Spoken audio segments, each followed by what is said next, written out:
Isang magandang umaga pong muli po sa atin pong lahat. Dahil medyo naging busy po ang inyo pong abang lingkod, kaya ngayon lang po ako muling makapagpapahayag po.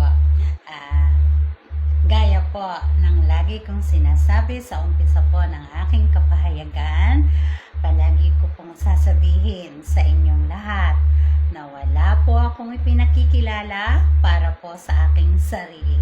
Isa pong hamak, isa pong aba na tagapagpahayag po kung ano po ang nilalaman ng ating banal na libro, na ang lahat pong nilalaman nito ay nagmula po sa atin pong Diyos na kataas-taasan, at yan po ay ang ating banal na Espiritu Santo. Dahil wala pong espesyal na kapahayagan sa ngayon, ang ating banal na Espiritu Santo ay pagpapatuloy ko po yung naiwan ko pong salaysay po sa nilalaman po ng ating banal na libro. At sa pagbabalik tanaw nga lang po para makakonekta po tayong muli dun sa naiwan kong kapahayagan, yun nga po, ang ating mahal na Birhen ay nasa ibaba po sa karugtong po ng Hardin ng Eden, at yan po ay ang lupang hinirang, ang bayang pinili at ang bansa pong Pilipinas. Yan po ay ayon po sa ating Diyos na kataas-taasan. Ang ating pong mahal na Birhen ay nasa ibaba, at dahil nga po nasa pinali tayo, ang ating pong mahal na Birhen ay namasdan ng Diyos Ama sa edad pong 7 taong gulang. Bagamat wala pong nikatiting po na bakas po sa kung sino po yung batang kanyang kinalulugdan, ang atin pong Diyos Ama, ang Haring Hesukristo po'y lugod na lugod sa batang mahal na Birhen, at sa pagdadalaga nga po ng ating mahal na Birhen ay unti-unti pong rumirehistro po ang tunay po niyang mukha.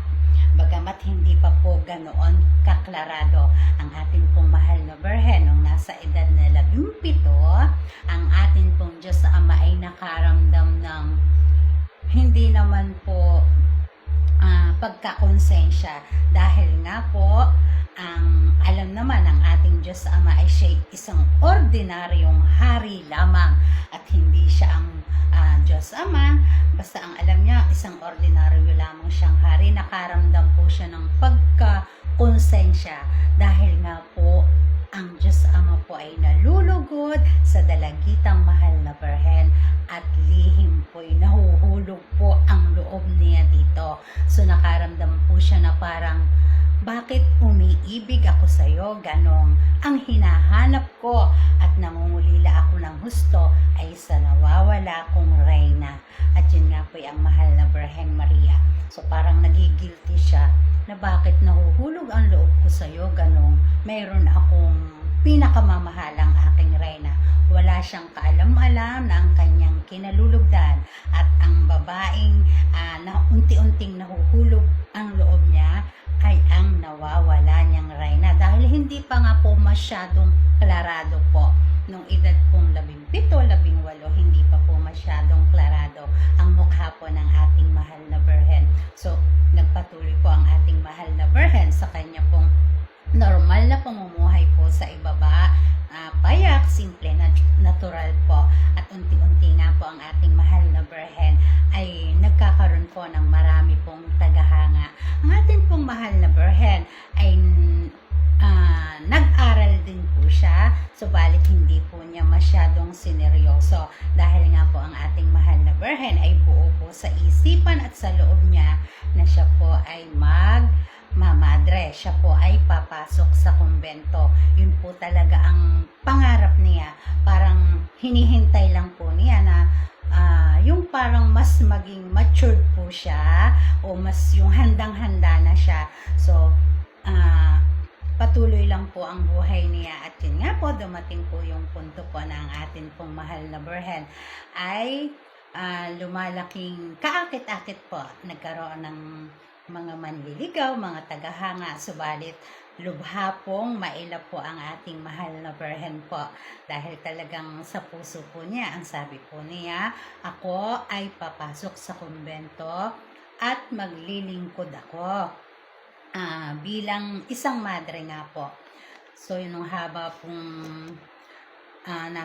hinihintay niya yung tamang panahon po, ang atin pong mahal na Birhen sa kanila pong baryo ay nakuha po bilang sumali po siya sa isang patimpalak ng kagandahan po, dahil ang akala po ng ating mahal na Birhen ay yung baliwala lang po, yun pong programang yon. So parang binaliwala niya, wala lang yan, rarampa ka lang naman, pagkatapos nun tapos na. Subalit nagulangtang po ang ating mahal na Birhen nung dumating na po yung gabi po ng pagtitipon po. Masyado po palang bongga po at matitindi po yung mga kalahok po.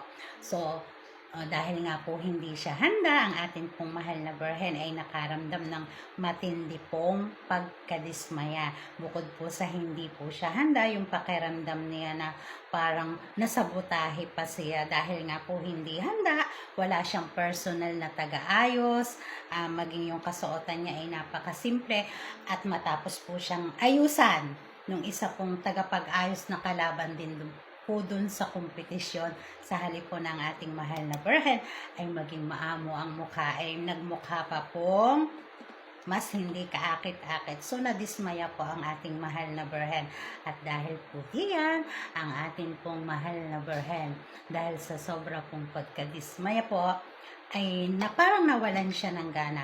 At nung mga panahon po namang yon, dahil nga wala siyang gana, wala siyang parang gusto niya lang magpahinga muna, ang ating mahal na Birhen naman po ay eksakto pong naispatan po ng isa pong taga-showbiz po. Kaya ang ating pong mahal na Birhen Maria po, sa edad po niyang mga 19 or 20 po or 20 po, ay munti ka na po napasukin po niya ang mundo po ng pag-aartista.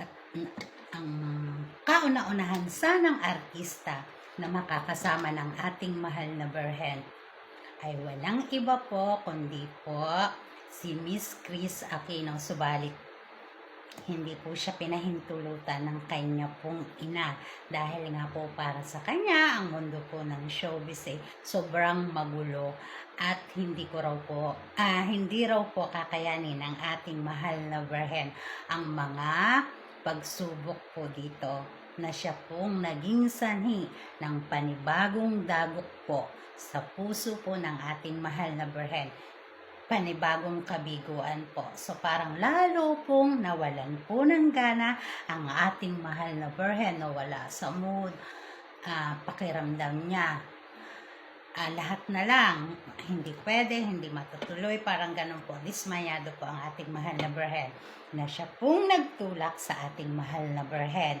Kaya po siya ay nagplanong mangibang lupain, at sa kanya pong paglalakbay sa iba pong lupain, nang wala naman po siyang kaplano-plano, parang salingkit lang, ay dun po niya nakatagpo po ang kanya pong tungkod, at yan po ay si Jose. Sa mga susunod ko pong pagtalakay po ay ilalahad ko po sa inyo kung paano po nagtagpo ang mahal na Birhen Maria at si Jose po. Ang napaka makulay po na buhay po ng ating mahal na Birhen Maria ay talaga pong aabangan po talaga, dahil masyado pong makulay po ito.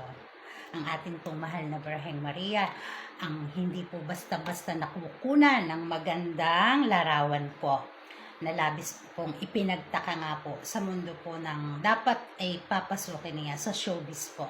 Hindi po rumirehistro sa camera po yung tunay niyang itsura.